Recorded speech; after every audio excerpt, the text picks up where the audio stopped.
Justin, how you been this week? What up, boy?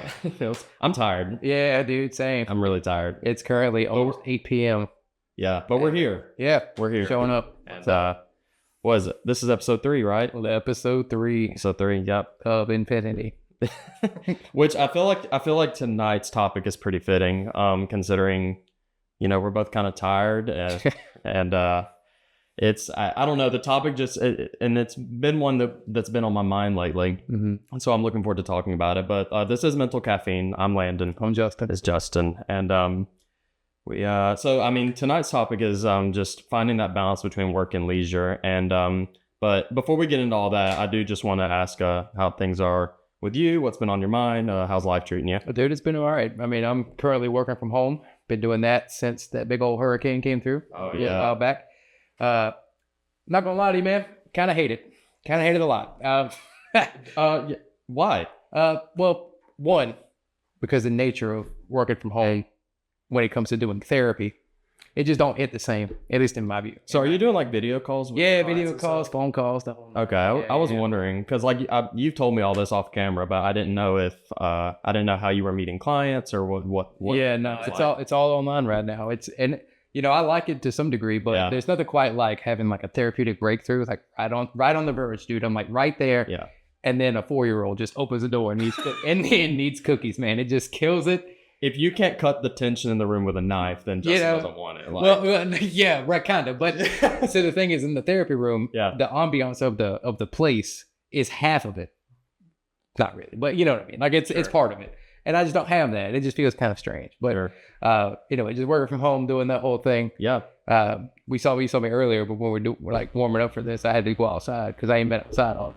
So like I had. What you do? Run a lap or no? I just do some jumping jacks. Yeah, kind of check the mail. Stare at some neighbors. Nothing. Well, you heard what I was doing. I was in here like making noises and slapping my face, trying to wake up. Just triggering me. But no, I am happy to be here, and I'm actually looking forward to talking about this topic because it's actually one that I'm kind of passionate about, and I think it's very relevant to just American work culture and especially how that is changing.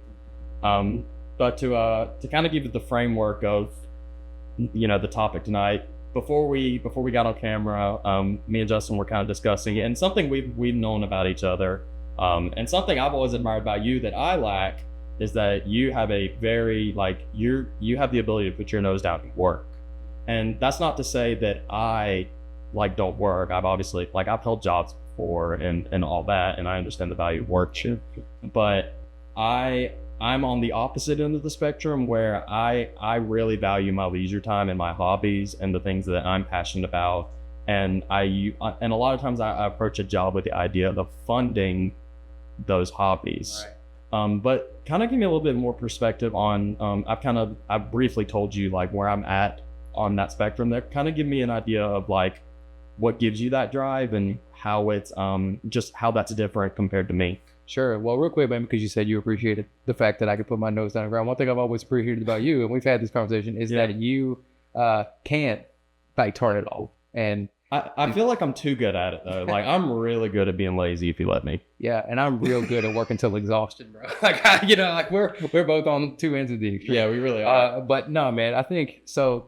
First, dude, and we've talked about this off camera before, but this whole idea of if you do what you love, you will never work a day in your life. Dude, I don't know who said that, but that is the most wrong thing in the world. One of the most wrong things. Yeah. In terms of where I get the work ethic from, now some of it comes from some other stuff, and we can talk about that if you want, but yeah, for the bulk of it, it's, I really love therapy. I really love mental health. I really love the mind. I'm really curious. Everything about it just fascinates me to no end, to the point where if you'll let me, I'll even make a podcast out of it, and we can sit down with my buddy Landon and we'll just keep going about it. You know what I mean? So that's how much I love it. And so because of that, I work all the time. Not just doing the therapy, but thinking about it. I'll be in the shower playing over okay, if they say this, that'll leave me here. Here's what I'm thinking about this. And I do all that internally in my brain. I can't even go to the movies without seeing social phenomena happening in cinema and be how is that relating to the social norms of today? We've done. I mean, over the years, I've been with you in public places, and whether it's right or wrong. I mean, some people will probably view it as us just like talking about people, but it's still funny regardless. Like, well, me and you will see whether it's a couple or, whoever out in public. And we feel like by the time we sat there and talked about it, we've analyzed everything about that Absolutely. person. And it's now the analyzing is not something I do on purpose. It's like when you do therapy, I guess I'll separate it like this. When you are a therapist, that's a little bit different than doing the job of therapy. So when you are that, in terms of like, that's a really strong component of your identity, it's not something you turn off. It's just something that's always there. Yeah. And so I can't even go to Walmart without being like, hey man, you know why they put the milk in the back of the store? It's because, it's all that kind of stuff. Yeah. Right? It's so because of that, I'm always working. And because my work, to be honest with you, because my work has real life implications for real life people, yeah, I'm that much more motivated to do it. And so it's something that I always feel like I can get better at, but it's also fun. Well, you found purpose. I found purpose. And that's huge, I think. Sure. But one limiting factor of that though is it does lend itself, at least for me, to workaholism. Like I can really overdo it to the point where it becomes a problem. I'll give you an example. Whenever I was coming into getting in my therapy hours, like going up, and before you get licensed, you have to do a lot of stuff. Yeah. So I had a supervisor at the time. I still talk to her today. She's great. But she said, Justin, when was the last time you took a day off? And I was like, well, the other day I just sent a couple of emails and did that. She's like, no, I mean, like, when was the last time you put down your computer, like didn't answer an email, didn't make a phone call, didn't do anything client related, you just relaxed? And I was like, a year and a half ago. And that's been burned in my head because I'm like, I did not know it was that big of a problem. It's wild. It's wild that you say that, again, because I'm on the opposite end. So it's fascinating to me. It's wild that you say that you can, because you can pinpoint the last time because it was so like, I guess because it sticks out in your mind, that's truly the last time that you did actually take a day off. So the fact that you were able to go and pinpoint, like, when's the last time you truly had a day off? Me, I probably had like one this past week. Like, it's just right. Now, granted, we're in two very different working situations currently, and I can touch on that a little bit. But sure. And like I said, man, as far as the leaning to workaholism, I've always kind of had a predisposition to that, even before therapy, which we can go down those rabbit holes if you want.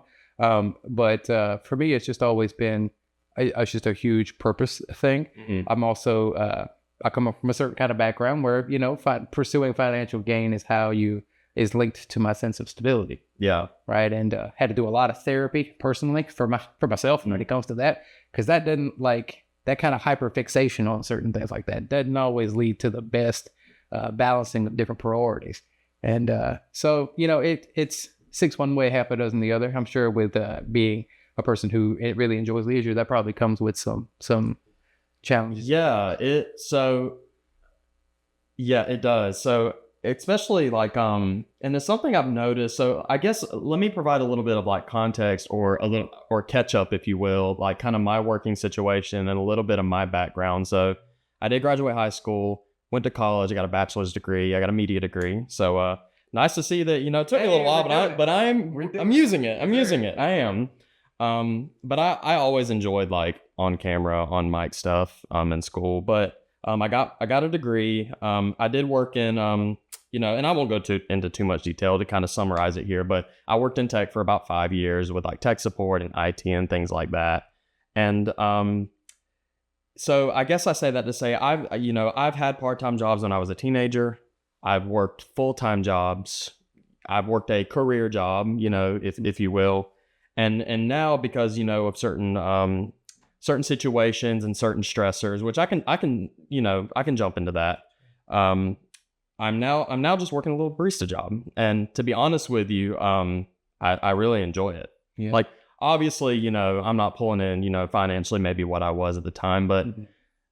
I've learned a lot about myself and about life and about working, especially working in America, what the attitude around working in Western culture is like. Sure. And a lot of times, and it's easy for me to get caught up, and it's actually kind of a point that I wanted us to dive into. We were discussing it before we hit record. So, and it may not be just I don't want to speak for the world, It may not be just, it may not be just an American thing, but it's definitely prevalent, at least in America, is that we feel like we have these milestones depending on our age. Mm-hmm. And I'll be the first one to admit this is a big one I struggle with. You know, like we talked about, you're supposed to be, by the time you're like my age, you're supposed to be married, career, potentially even children, like, you know, all these things. And I've been guilty of putting that pressure on myself. And so, like, you know, I think it's easy to get caught up in, like, and we'll just use me as an example, because I've thought this before, like, man, like, I had this job, I had this career, and now I'm working this coffee shop job at 30. And it's easy for me to just be like, well, you know, I'm a screw up. Like, Right. But to be honest with you, it was one of the best decisions I ever made for a lot of reasons, especially my mental health, and really even my physical health. I had a lot of stress at those jobs through the years that ultimately was not a good fit for a lot of different reasons. Sure. But it basically came to a boiling point, and I was put in a position where I had to step back. If I did not step back, something detrimental would have happened to me. Yeah. So it was easy at that time to be like, man, everything is falling apart. And it's not to say I'm not working towards something better. Yeah. But I can confidently say that even though it feels like a quote unquote down moment in my life or in my career, it was still one of the best decisions I've ever made. Yeah, man, I think one of the things you're talking about there, Landon, is this idea of like tying what we're doing for a living to our sense of identity. Yeah. Especially in American culture, and maybe even more specifically in Southern American culture, where you and I are at. It's very common for someone to come up to you and be like, hey, man, what's going on? My name is Justin. How are you? And also, what do you do? What do you do? Yeah, what do you do? And so because of that, there's a lot of implications that come with that. And there's a whole lot of rabbit holes we can go down. I'm sure we will eventually at some point of the course of this. And if not in this one, we'll cover it in the future. Yeah, eventually. But there's so many reasons for that. But one of the things that happens is that when things are going well, we tend to, not all of us, of course, but it's a tendency to really want to like emphasize that a little bit more. And when we're not really feeling all that great, we feel sometimes a certain sense of shame that can kind of come with that. Mm. And that leads, to kind of these two main paths I wanted to mention to you, man. It's like sometimes you can have a job there, like myself, who you love what you do and it's fulfilling and you just enjoy the work. And then other times you have jobs that you just enjoy what that job brings you, a sense of stability, some financial income, whatever it is. And I think we really, especially for like the younger kids, and maybe for everybody, but we really emphasize this whole thing of like, you should find a job you're really passionate about and that you love. And of course, that's great. That's ideal. Sure. But one, that doesn't come without its own challenges. And number two, that's just not a reality for a lot of people, man. It's not. And whenever I hear someone say that thing, I always kind of, and it's not an exact one-to-one comparison, but I always kind of think about, whatever your favorite restaurant is. Let's just use like a fast food job or sure, a service industry job. Whatever your absolute favorite restaurant is, if you go and make that your job, I can't guarantee, but I could almost guarantee you will be sick of that food after a certain time period. And so I guess I say that and I'm not saying that you shouldn't, that I think, oh well, you shouldn't pursue something. But I would say, you should pursue something because it's your passion and you're going to ruin it if you make a job. That's not necessarily what I'm saying. Mm-hmm. But what I am advocating for is just be wise about that decision, because I've had to think about things like that where, so like one thing I really love and like doing my free time is I like video games. And I remember when I was young, I was like, oh, maybe I'll grow this. And then I never did. I just didn't. I still enjoy it. It's something that it brings me joy in my free time.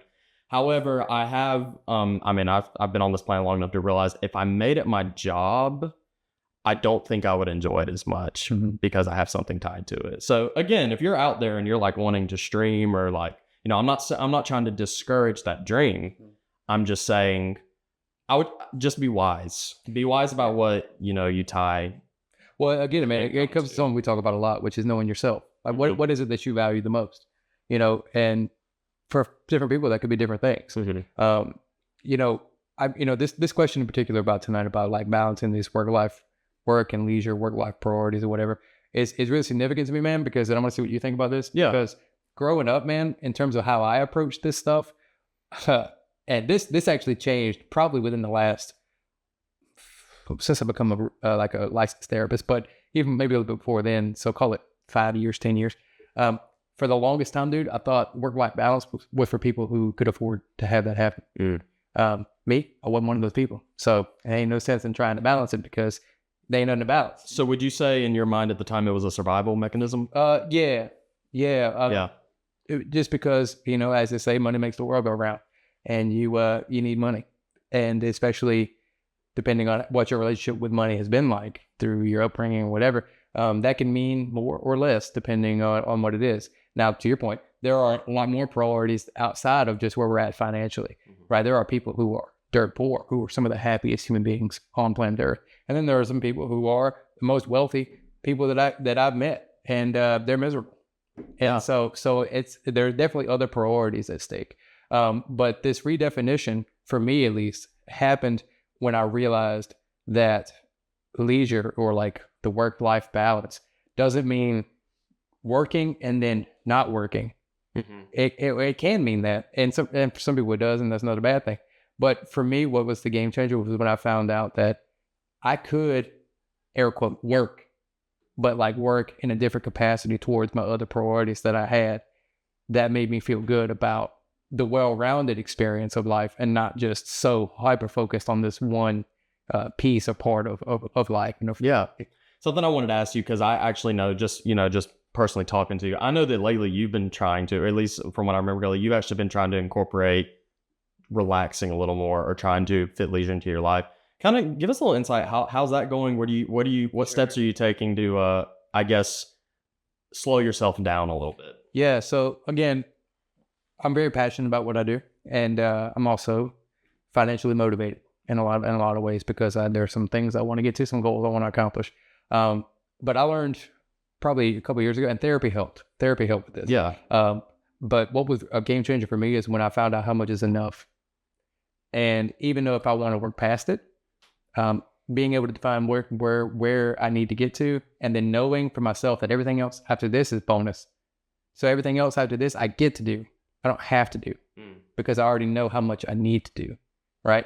Before that, I didn't quite understand where that was. And so it always felt like I had to do more, because another need came up, another reason to need money came up, another, client who needs help, or whatever it is. And so there was always, and one more.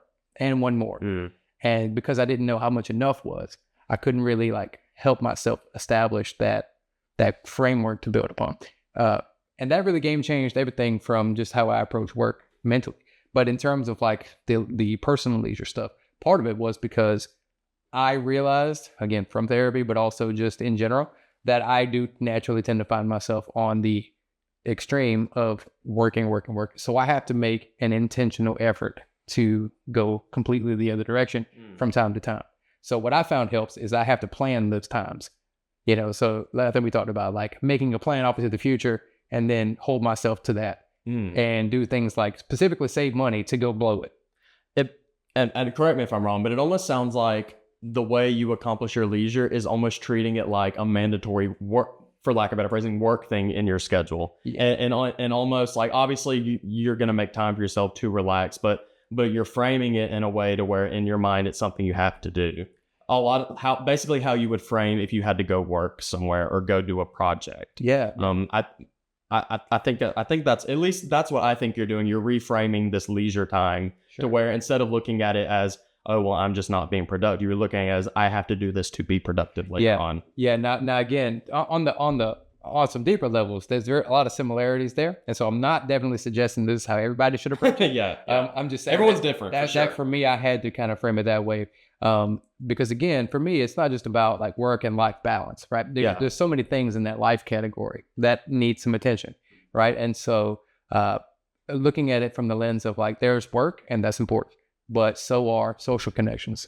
So are, going and experiencing life and having memories with people that I care about. And I've talked about with you that, and that's a big one for me. I can't tell you how many times, times I've gone on we'll use this weekend that I've got coming up as that. So I'm going to Disney this weekend. Hey. Financially not in the greatest spot to be doing that. I'm not broke, but it's one of those things where I've always valued memories, experience, especially spending time with the people I love and friends and whatnot. And so I guess, and so when you talk about having to plan your leisure time. That's such like a foreign concept to me. However, what I'm talking about right now is probably maybe foreign to you in some capacity. It absolutely. Yeah. Well, foreign in the sense that like I don't relate to it on a personal space. Yeah. From a certain space, I can understand it. But yeah, it's a little bit different. And, because dude, so many of these things, especially nowadays, it's so challenging because by the time, like you said earlier, by the time we hit a certain point, the expectations that we have to have, be progressing in some sense. We don't have to, I guess, but it's the social expectation to progress towards a family, progress towards a marriage, have, the American dream, right? Have a job, have stability, have a career, have some children, have a house, take care of your physical health, take care of your mental health, take care of your diet, make sure you go to the gym, make sure you do all these things, make sure you meditate and pray, make sure you, volunteer in your community, make sure you give to local charities. It sounds sustainable. And it's absolutely not.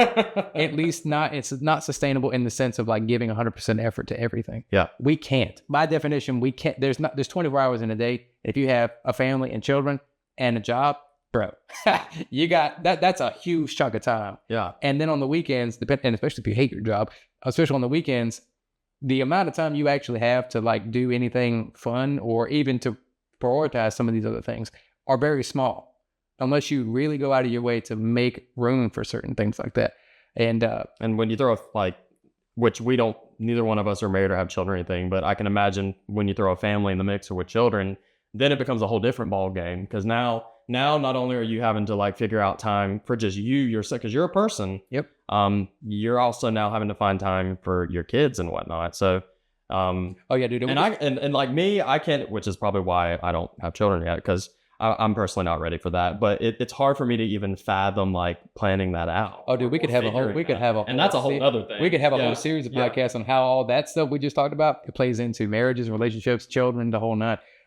Spoiler alert, it don't make it better, right? And so like there's a whole lot of things that can be factored in there, and we can maybe do that at some different time. But dude, like the idea of work-life balance is a very new concept. It's like socially, even within the last 100 years. It wasn't that long ago, dude. It was like 1850 when the normal job day was 12 to 16 hours, including your kids, 6 days a week.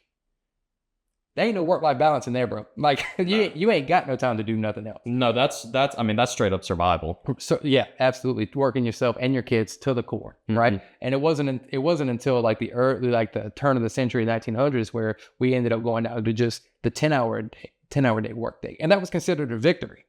Nowadays, dude, if we had to work 10 hours a day, 6 days a week, and I know some people have to do that, that's exhausting. And I think objectively, that is exhausting, whatever you're doing. And it actually wasn't until like 1940-ish that we actually got to a place where the 40-hour work week, 8-hour a day thing became standard. And so that actually is what opened up this opportunity to have work-life balance at all. Because, before that, you didn't have time to spend any of the money that you're making. Which is good, I guess, because you're just surviving at that point. Yeah. And nowadays, dude, it's so much different because especially since COVID, but even before then, but since COVID particularly, we have like so many jobs, dude. So many jobs have a never-ending availability. And so like you're always within reach via email, via call, a text for a lot of jobs. Well, there's a big push to for a lot of people not wanting to go back to the office. Yeah. Yeah. Because they've seen that, wait a minute, we can function without having to go into the office. Look, it's a little bit of a separate topic, but I do think it's relevant because now you're bringing work home. Yeah. So. Yeah. Well, and as far as work-life balance, especially since COVID, a lot of people did have to work from home. And one of the things that we saw in my practice and also like other therapist friends that I know, the unknown challenges, I've had clients tell me, they say, bro, I make good money at this job, but I work from home now. And I haven't realized that I haven't spent this much time with my wife and kids or my family in years. So I want to find a different job. I want to take a job where I'm going to make less money so I can have time to do this other stuff. And conversely, I've had people say, I didn't realize how the commute back and forth to work was so important to my own ability to separate mentally from my job. If you ever, and I don't have the exact numbers or anything, but like if you want to do something really scary one day, sit down and start counting up the time you spend commuting, the time you spend at your desk, the time you spend commuting back home. And then not to mention maybe work that you can't get done at the office that you then have to do in your free like it starts to get pretty scary how much of your life is getting eaten up by work. And dude, we just have to call it what it is, man. And we're seeing, obviously, especially in the last generation or so, an increasing number of people who are going into that survival place. I don't have the statistics in front of me, but a large percentage of Americans live paycheck to paycheck across the board, including people who make over $100,000 a year. Mm-hmm. And credit card debt is out of control, right? Bills are out of control. Inflation is whatever it is, right? And so awful. So and so what happens now is there's like this glorification of like side hustles and this hustle culture kind of thing, which is not a bad thing inherently. And if you can weave in nurturing these other priorities that you have, it can be a really good thing. But for a lot of folks who are in that survival thing, it just now you go from this job where you spend 8-9 hours a day, again, that you're always available via email, call, whatever. And then also now you're going home and working on a project, like a podcast or a YouTube, and so doing something like that. And then the question of now you have a smaller amount of time to take care of these other priorities. And so trying to balance that out is a unique challenge in the last 100 years, but it's even more specifically difficult since, I would say, COVID for sure. So obviously we've been talking about balancing work life and whatnot. And to just kind of get us to a point where we're wrapping up here a bit. And we covered a little bit earlier in the episode about just like things you're doing or steps you're taking to slow yourself down a little bit more. Can you kind of go into detail exactly maybe like what you're doing or things you're discovering or trying out? Things of that Sure, nature. yeah, man. I think so. In general, it's something that I've been trying to understand about people in general, and that is that we're learning a lot more about what's important to us, and I'm no exception to that. Trying to figure out what's most important. So for me, it's identifying what my priorities are, especially at this stage of my life, knowing that they won't always be listed in this order, and eventually it will change. But for now, it's of a certain kind. And so because I know that, and because I know I only got so much time in a day, then I'm going to prioritize different things at different times. But part of it starts with just the expectation that I'm not going to get to everything. And that's why I have to just take time to recover, because then you become more efficient that way, at least in my view. So in terms of like actual practical things, one, talking about it, because like even having conversation with you about it, about like when are we going to the game, or when are we doing this, or it feels like we're all, which I mean I'm all, me, I'm down for it. It feels like we're always trying to like plan the next out of town. Now please don't get it twisted. I do not actually want to all the time, but I want to. The problem is I want to all the time. My wallet doesn't want to. Right. And I, sometimes it's, but I can't, I just want to. Yeah. And so communicating about it definitely helps. Planning for it, because I'm financially motivated and all this other stuff, unexpected costs, especially for stuff that doesn't really feel like it's necessary. It's a lot harder for me to spend, but if I plan for it, it's a lot easier.